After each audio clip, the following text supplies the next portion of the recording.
জনগণ নির্বাচনমুখী হলে এবং রাজনৈতিক দলগুলোর মধ্যে ঐক্য থাকলে কেউ নির্বাচন ঠেকাতে পারবে না বলে মন্তব্য করেছেন স্বরাষ্ট্র উপদেষ্টা অবসরপ্রাপ্ত লেফটেন্যান্ট জেনারেল জাহাঙ্গীর আলম চৌধুরী। দুর্গাপূজাকে ঘিরে পার্শ্ববর্তী দেশ উস্কানিমূলক ও মিথ্যা সংবাদ ছড়াতে পারে বলেও আশঙ্কা প্রকাশ করেন স্বরাষ্ট্র উপদেষ্টা। এ বিষয়ে সবাইকে সতর্ক থাকার আহ্বানও জানান তিনি। দুপুরে চট্টগ্রাম সার্কিট হাউসে চট্টগ্রাম বিভাগের সকল জেলা প্রশাসক, আইনশৃঙ্খলা বাহিনী ও বিভিন্ন সংস্থার কর্মকর্তাদের সাথে মতবিনিময় সভায় তিনি এসব কথা বলেন। স্বরাষ্ট্র উপদেষ্টা বলেন, এবারের নির্বাচনে পুলিশের পাশাপাশি সেনাবাহিনীর প্রায় 1 লাখ সদস্য মোতায়েন থাকবে। দেশের বিভিন্ন জায়গা থেকে লুট হওয়া ও অবৈধ অস্ত্র উদ্ধার হচ্ছে উল্লেখ করে তিনি বলেন, যেসব অস্ত্র এখনো পাওয়া যায়নি সেসবও নির্বাচনের আগে উদ্ধার হবে।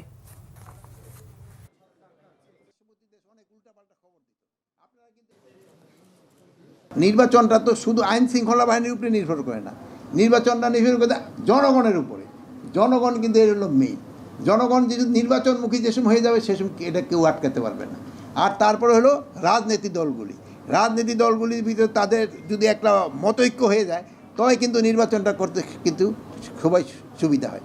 সত্যি ঘটনাটা যদি দেন, দেখেন প্রথম দিকটা কিন্তু আমাকে পার্শ্ববর্তী দেশ অনেক উল্টাপাল্টা খবর দিত।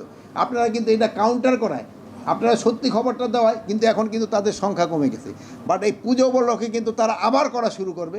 আমি আপনাদের অনুরোধ করবো, আপনারা আগে যেই ভূমিকাটা পালন করছেন এবার ওইভাবে করবেন এবং তাদের কাউন্টার করবেন এবং জনগণ যেন সত্যি ঘটনাটা পায় ওইটার ব্যবস্থা করবেন।